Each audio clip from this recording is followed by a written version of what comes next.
Francis Lawrence. I thought if he's attached to this project, it's going to be amazing. And then to learn Stephen King, it's based on his novel, so of course I bought the book and read it immediately just to get into all of the themes and understand the source material. I thought it'd be something very special. Francis was very clear on his sort of inspirations for costuming looks. You know, he referenced Stand By Me a lot, and also The Outsiders as sort of, you know, what he was thinking mainly for the walkers. And I thought that was really interesting. Francis also was very inspired by the 1930s photographs, sort of Dust Bowl, dirty 30s, and it was sort of taking those images and mixing them with the 60s aesthetic was sort of like a very interesting mix for us. And I would bring Francis to our studio where we're working and show him samples of different stages of the costuming. So we would do various stages of breakdown. So we did a stage 1, 2, 3, and 4, so Francis could have a look at that. And so that sort of set the tone for all of everything, almost every piece of clothing that we purchased or made. We just completely distressed it, dyed it, aged it, so that nothing looked new, nothing looked happy. And everything started from a very already deteriorated stage, and then we just kept going as the walkers went through. Our key breakdown artist, Grant McDonald, he has a lot of very unconventional methods, and he has a lot of wringer washing machines, and it's such a methodical process of sanding and dyeing and distressing and washing and juice and chemicals and I don't know what.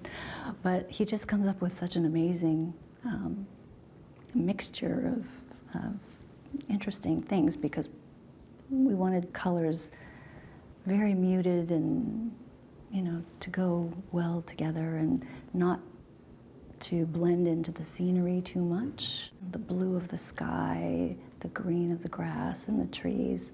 So that was a very important consideration as well. We were also removing red from our color palette too. I think it'll look great on screen when it does show up.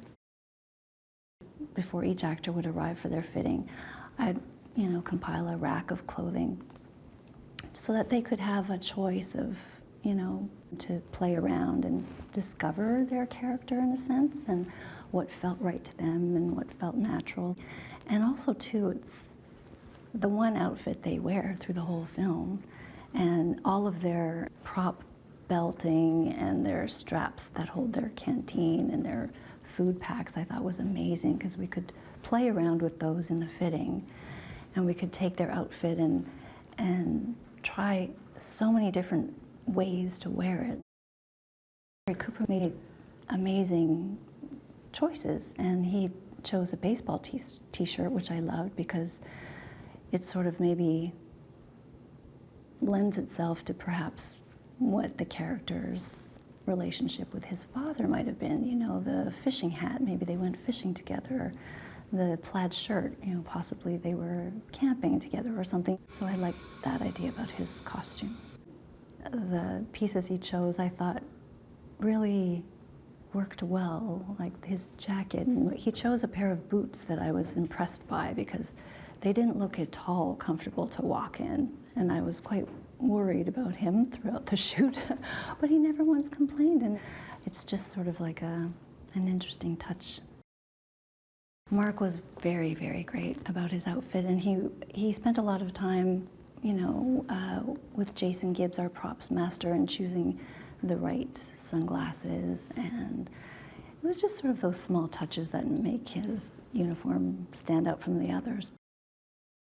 It's been really, really a great experience from start to finish.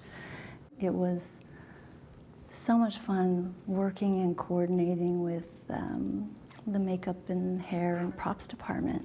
Our look is just so much more enhanced by their additions, you know. The perfect makeup that Doug did was just really, it just also breaks my heart because they look so good at looking so sad. But it was really a team effort, and I'm glad I was part of the team.